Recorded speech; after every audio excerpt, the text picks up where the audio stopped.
We often believe that the sturdy walls we build around ourselves can keep the violent storms of life at bay, permanently shielding the ones we love from the unforgiving wild. But when the relentless forest swallowed my 5-year-old daughter whole, leaving me stranded in a brightly lit house while the authorities abandoned their search, I learned that true salvation does not come from a crackling radio broadcast, but from a desperate, mud-soaked messenger born of the very woods that took her.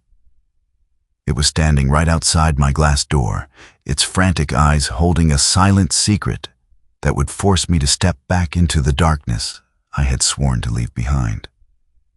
Welcome to Veteran Challenges. Please take a moment to subscribe to our channel and turn on notifications. Then join us as we step into a brutal storm where loyalty outshines the darkest night. The torrential downpour of the autumn of 2024 battered the reinforced glass windows of my home, each heavy drop feeling like an accusation. I lived in a comfortable, modern residence situated right on the edge of the vast Cascade Forest in Washington. It was not some isolated, off-the-grid cabin. The central heating hummed softly, casting a deceptive warmth through the hallways, and the bright overhead lights illuminated every corner of the living room. Hot water flowed freely through the pipes, and the refrigerator was fully stocked. Yet, despite all the comforts of modern civilization, none of it mattered. None of it could bring my little girl back from the freezing blackness outside. I, Arthur, a widowed military veteran who had foolishly believed my hardest battles were buried deep in the past, now faced a war I was entirely unprepared to fight. The heavy stillness of the house was shattered by the harsh, static-filled voice of the county sheriff coming through the communication radio on the kitchen counter. His tone was heavy, burdened with the kind of professional regret I knew all too well from my days in uniform. The severe weather system had escalated beyond their worst projections. The unrelenting rain was destabilizing the steep mountain slopes, creating an imminent, lethal threat of mudslides. The rapid response teams and volunteer search units were being ordered to fall back immediately. All search and rescue operations for Lily were officially suspended until dawn. The word struck me with the brutal force of physical blows. The radio transmission ended with a sharp click, leaving behind an oppressive, suffocating silence inside the well-lit kitchen. My knees gave out, and I collapsed against the heavy wooden frame of the windowsill, sliding down until I hit the hardwood floor. The warm air from the nearby heating vent washed over my face, a cruel mockery of the freezing temperatures I knew my 5-year-old daughter was enduring at that very moment. My breathing turned shallow and ragged. I raised a trembling, calloused hand to my chest, my fingers desperately seeking the familiar cold metal hidden beneath my shirt. I closed my fist around my silver military dog tag, feeling its sharp edges press into my palm. Resting perfectly beside it, looped onto the same sturdy chain, was the delicate gold band of my late wife's wedding ring. I squeezed the intertwined metals so tightly that my knuckles turned white, silently begging for forgiveness, pleading for some unseen force to wrap a blanket of warmth around Lily. I had promised my wife I would protect our child from every harm this world had to offer, and now I was sitting helplessly in a heated room while the storm consumed her. The profound guilt threatened to crush my chest entirely. The minutes stretched into agonizing eternities. The wind outside howled, tearing through the ancient pine trees with a ferocity that shook the foundation of the house. I closed my eyes, consumed by the darkness of my own failure. Then, a sudden frantic noise cut through the roar of the tempest. It was not the sound of wind-blown debris striking the house. It was deliberate, desperate, and sharp. The sound of hard claws raking aggressively against the thick glass pane of the back porch door. I opened my eyes, disoriented for a fraction of a second, before pushing myself up from the floor. I moved toward the glass door, the bright lights from the living room cutting a wide swath through the darkness outside. There, illuminated by the harsh glow, stood a German shepherd. This was no pampered neighborhood pet. The animal was a stray, its frame lean and hardened by a life of survival in the unforgiving wild. Its coat was completely matted, soaked down to the skin by the freezing rain and plastered with thick, dark mountain mud. The dog was trembling violently, yet it did not cower away from the deafening thunder that rolled across the sky. Instead, it raised its front paws and continued to scratch frantically at the glass, its eyes locked onto mine the moment I stepped into view. The stray dog was utterly exhausted, fighting a desperate battle against its own physiology. It stood there panting heavily, its jaws wide open and its tongue hanging out, drawing in the frigid night air in ragged gasps. I knew from years of working alongside canine units that dogs cannot sweat through their skin like humans do. They are forced to release their excess body heat and regulate their temperature exclusively through the moisture evaporating from their mouths and the thick pads of their paws. The grueling journey through the treacherous, muddy forest had pushed this creature to its absolute physical limits. Its paw pads left muddy, wet streaks across the glass, a testament to the immense distance it had covered in the storm. But it was the animal's eyes that anchored me to the spot. There was an intense, undeniable urgency burning within them. The German shepherd stopped scratching for a moment, making deliberate, piercing eye contact with me. It was a look of pure, unfiltered pleading. The dog then turned its head, staring out into the pitch-black, treacherous tree line from which it had just emerged, before snapping its gaze back to me. It paced a tight circle on the flooded wooden porch, whining anxiously, demanding that I understand the message it carried. A sudden jolt of electricity shot through my veins, instantly clearing the fog of despair that had paralyzed me moments before. The instincts of a seasoned soldier, buried under years of quiet suburban life, flared to life with blinding clarity. The rescue teams had surrendered to the mountain for the night, bound by safety protocols and liability. But I was not bound by their rules. I was bound by blood, by love, and by the sacred vow I had made to the woman whose ring currently rested against my beating heart. This brave, mud-soaked creature had not come to my brightly lit house simply seeking shelter from the autumn storm. Through the remarkable tracking capabilities of its breed, it had followed a scent. It had come from the deep woods. It knew exactly where it had been, and more importantly, it knew exactly who it was looking for. I turned away from the glass door and moved with a rapid, calculated purpose. I pulled my heavy, waterproof tactical jacket from the closet, shrugging it over my shoulders. I strapped a heavy leather belt around my waist, securing a fixed-blade survival knife and a high-powered, military-grade flashlight to my side. I laced up my heavy, reinforced boots, pulling the straps tight. I walked back to the porch door, my hand resting firmly on the heavy brass handle. The warmth of the house radiated against my back one last time. I took a deep breath, steeling my mind for the brutal conditions waiting on the other side, and pushed the door open. The howling wind instantly rushed inside, bringing with it the freezing, stinging rain and the raw scent of broken pine and saturated earth. The German shepherd let out a sharp, encouraging sound, its tail dropping low as it immediately turned away from the safety of my home and bounded off the porch. disappearing into the blinding rain. Without a single moment of hesitation, I stepped over the threshold, pulling the doors shut behind me, and plunged into the darkness of the 2024 autumn storm to follow the four-legged savior into the unknown. The freezing rain slashed against my tactical jacket the moment I crossed the tree line, instantly swallowed by the suffocating darkness of the Cascade Forest. The howling wind tore through the ancient pines, sending cascades of icy water down my neck, but I could not afford to slow my pace.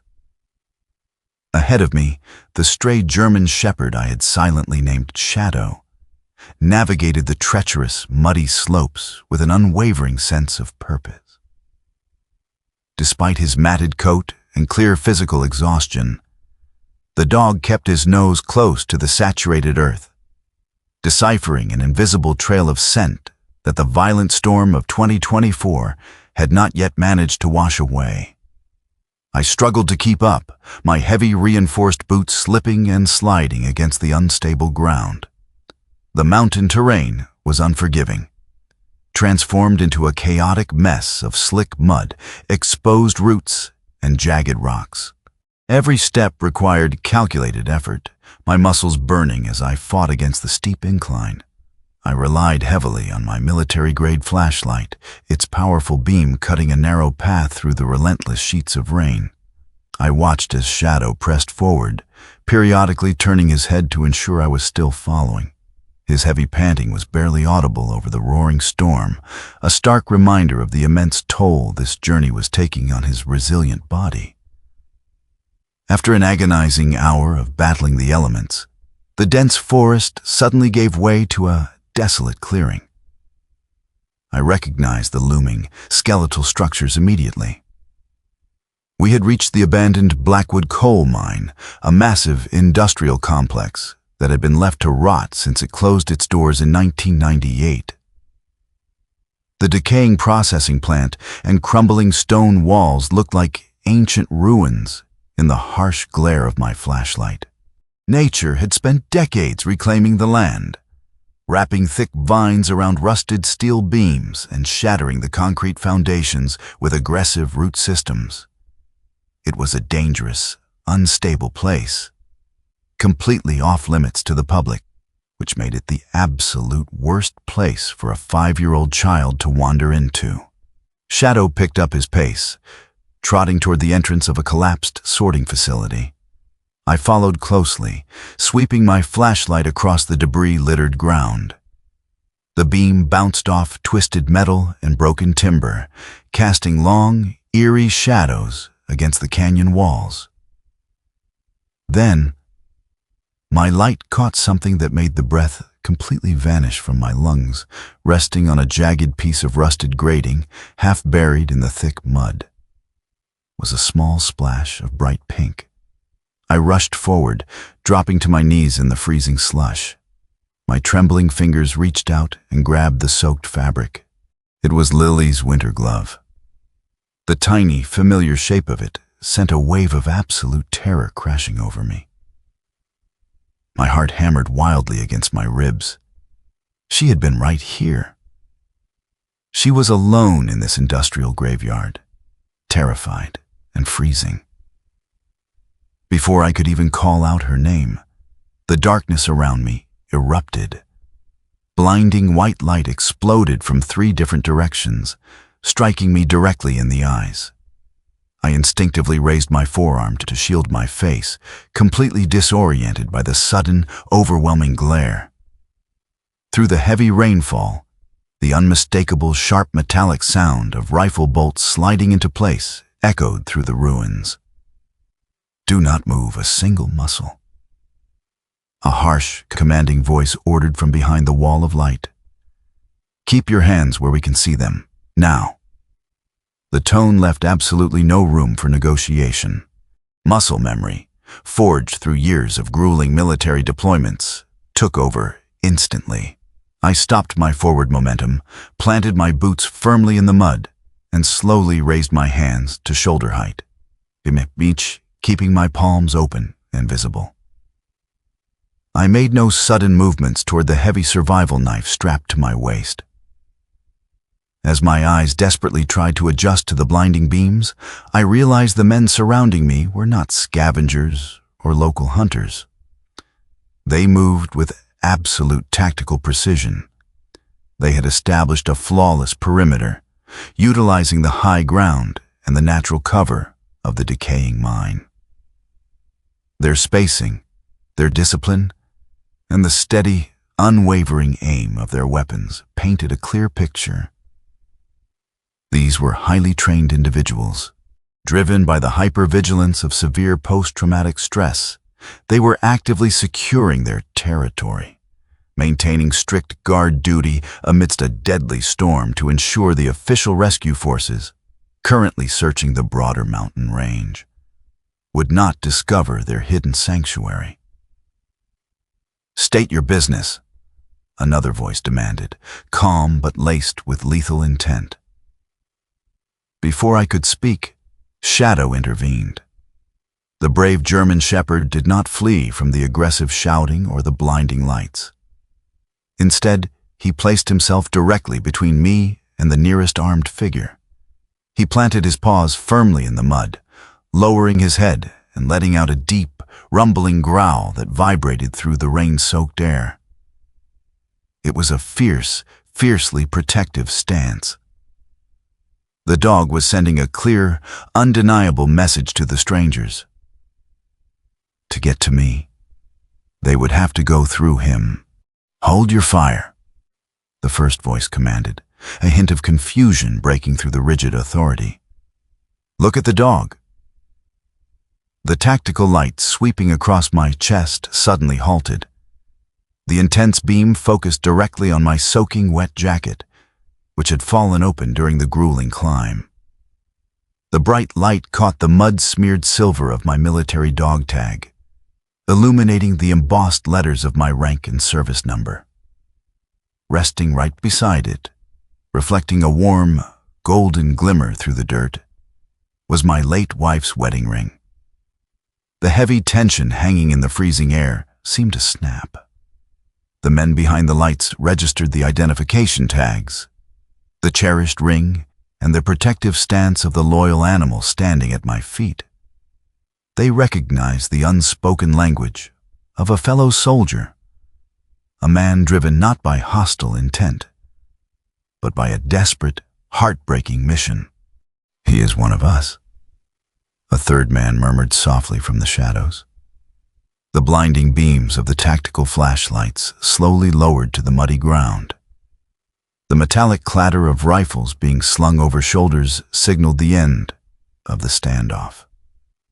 3 figures stepped out from the darkness, their faces obscured by the shadows of their heavy hoods. "You are a long way from home, brother," the lead guard said, his voice entirely transformed, replacing the harsh authority with a quiet, profound respect. "Lower your hands." I dropped my arms, my chest heaving as adrenaline coursed through my veins. "My daughter," I rasped, my voice raw from the cold and fear. "She is 5 years old. I found her glove." "We know," the guard replied softly, gesturing for me to follow. "Come with us." Without another word, they turned and led the way deeper into the ruins of the Blackwood mine. Shadow immediately ceased his growling, his tail giving a short, confident wag as he fell into step beside me. The men guided me past the decaying sorting facility, leading me toward a massive, seemingly impassable wall of solid limestone. As we approached the rock face, one of the guards reached out and pulled back a thick, heavy curtain of overgrown ivy and dense fern branches. Behind the natural camouflage lay a narrow, jagged rock crevice, perfectly concealed from anyone who did not know exactly where to look. We squeezed through the tight passage, the howling wind of the storm instantly fading into a muffled whisper behind us. We emerged into a massive, cavernous space sheltered entirely beneath a sprawling, natural stone arch. I stopped in my tracks, staring in quiet awe at the sanctuary they had built. It was a masterpiece of military evasion and survival ingenuity. Spanning the ceiling of the cavern were thick, thermal reflective tarps, carefully positioned to trap the heat below and block any thermal signatures from escaping upward, rendering the entire camp completely invisible to the modern thermal imaging devices used by official search drones. Scattered across the dry cave floor were several small, smokeless fires. I recognized the technique immediately. Dakota fire holes. By digging connected chambers into the earth, the men had created fires that burned incredibly hot and clean, providing essential warmth and light without producing the thick plumes of smoke that would give away their position. Heavy canvas tents were organized with meticulous discipline around the perimeter, creating a safe, silent haven for veterans who needed to isolate themselves from a world they could no longer navigate. In the center of the camp, illuminated by the gentle golden glow of the hidden fires, stood a medical tent marked with a faded red cross. My breath caught in my throat. I looked down at Shadow, the stray dog who had braved the worst storm of 2024 to bring me here. And then I took my first step toward the tent, praying that the end of my nightmare was waiting on the other side of the canvas flap. The heavy canvas flap of the medical tent felt as though it weighed 1,000 pounds as I pushed it aside. The air inside was thick with the scent of rubbing alcohol, damp wool, and the faint, earthy aroma of the smokeless fires burning outside. A soft, golden glow from a single oil lantern bathed the small space in a warm, welcoming light. My eyes frantically swept the interior, bypassing the neatly organized cots and medical supplies, until they landed on a tiny figure bundled in a mountain of thick gray blankets. It was Lily. She was sitting upright, a small bandage wrapped carefully around her knee, holding a tin cup of warm broth. The moment her wide, exhausted eyes met mine, the tin cup slipped from her grasp, spilling its contents across the dirt floor. All the strength I had marshaled to survive the brutal elements completely vanished. My heavy tactical flashlight slipped from my fingers, hitting the soft earth beneath my boots with a dull impact. I fell to my knees, crossing the small distance between us in a desperate crawl, and pulled my 5-year-old daughter into a crushing embrace. I buried my face into her small shoulder, my body trembling uncontrollably as I finally let the tears fall. I wept with the raw, uninhibited relief of a man who had been pulled back from the absolute edge of the abyss. Lily wrapped her small arms tightly around my neck, burying her face against the damp fabric of my jacket, her own small sobs vibrating against my chest. As I held her, rocking her gently back and forth, the canvas flap parted again. A tall, broad-shouldered man stepped into the tent. His face was deeply weathered, lined with the harsh realities of combat and time. Yet his eyes carried a profound, stabilizing calm. He wore a faded olive-drab sweater, and his posture radiated the quiet authority of a seasoned commanding officer. He introduced himself simply as Marcus, the leader of this hidden sanctuary. Marcus kept his voice low and steady, allowing me time to compose myself as he explained the terrifying events of the afternoon. Lily had not been swept away by the sudden ferocity of the autumn storm of 2024. She had wandered away from the edge of our property hours earlier, while the sky was still relatively clear.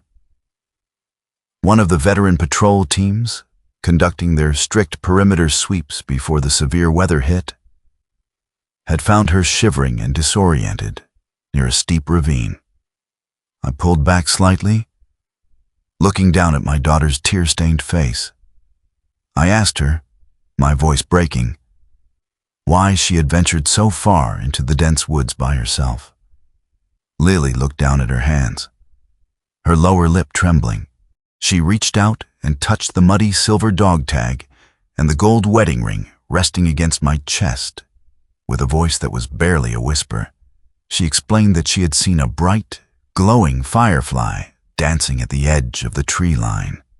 In her innocent, grieving mind, she believed the glowing insect was a special messenger. I wanted him to take a letter to heaven for Mom, Lily whispered, a fresh tear rolling down her cheek.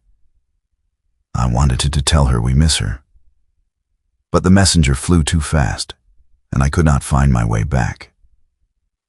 The revelation struck me with the force of a physical blow. I had been so consumed by my own suffocating grief, so focused on merely surviving each day, that I had failed to see the immense weight my little girl was carrying.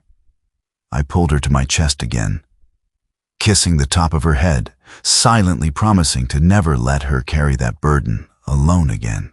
A gentle nudge against my arm drew my attention downward.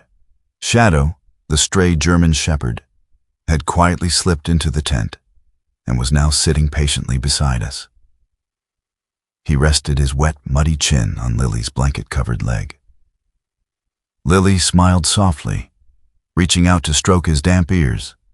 Marcus looked at the dog, a soft, disbelieving smile touching the corners of his mouth. He explained the extraordinary sequence of events that had brought Shadow to my door. When the patrol team first brought Lily into the cavern, she had been terrified, surrounded by strangers in an unfamiliar place. Shadow, who had been lingering near the camp for weeks as a timid, feral stray, had cautiously approached the medical tent. In her fear, seeking any source of comfort, Lily had reached into her pocket and pulled out a small, crumbled survival biscuit she had taken from our kitchen. She had offered it to the stray. That simple, pure act of sharing, a gesture of love from a frightened child to a starving animal, had forged an unbreakable bond in an instant. Shadow had remained by her side as the storm outside grew into a deadly tempest. But the dog sensed Lily's lingering distress, her continuous cries for her father. Driven by a loyalty so profound it defied logic, the German shepherd had left the warmth and safety of the hidden camp. He had willingly plunged back into the lethal mudslides and freezing rain of the 2024 storm, tracking Lily's scent backward for miles, solely to find me and bring me to her. I looked at Shadow, staring into those intelligent, soulful eyes. He was no longer just a stray dog. He was a guardian, a loyal soldier who had completed a mission no human could have survived. Hours passed in the quiet safety of the medical tent. Gradually, the violent roaring of the wind outside began to lose its fury. The heavy, rhythmic striking of rain against the rock ceiling slowed into a gentle, sporadic drizzle, as the first pale rays of dawn began to filter through the cracks of the natural stone arch above. I stepped outside the tent. The air within the cavern was crisp and cold, but entirely peaceful. The thermal reflective tarps hung silently above, having successfully shielded the veterans through another night. I found Marcus standing near one of the smoldering Dakota fire holes, staring out toward the camouflaged exit. I walked over and stood beside him. For a long moment, neither of us spoke. We did not need to. In the quiet gray light of the morning, Marcus and I shared a silent, profound exchange. Looking into his eyes, I recognized the familiar, haunting psychological ghosts that linger long after the uniform is folded away. I understood the suffocating weight of post-traumatic stress, the overwhelming noise of a civilian world that moves too fast, and the desperate need to find a sanctuary where the mind can finally rest. These men were not criminals hiding from the law. They were wounded warriors holding the line for each other when society could not. I extended my hand. Marcus took it, his grip firm and steady. Looking him dead in the eye, I swore a solemn, unbreakable oath. I promised that the abandoned Blackwood mine would remain nothing more than a decaying ruin in the eyes of the world. I would maintain absolute silence about their location, their existence, and the incredible salvation they had provided my family. Marcus gave a slow, respectful nod, accepting the vow of a brother in arms. Shortly after, Lily and I prepared to leave. The storm had completely passed, leaving the Cascade Forest washed clean, smelling of fresh pine and damp earth. I hoisted Lily onto my back, securing her safely for the trek down the mountain. As we walked toward the concealed rock crevice, I looked back. Shadow was standing near the medical tent, his tail swaying uncertainly. He looked at Marcus, and then he looked at us. I did not call out to him. I simply waited.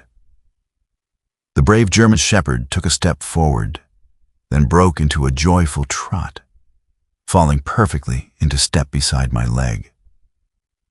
We passed through the camouflage netting, stepping out into the bright, golden sunlight of the new morning.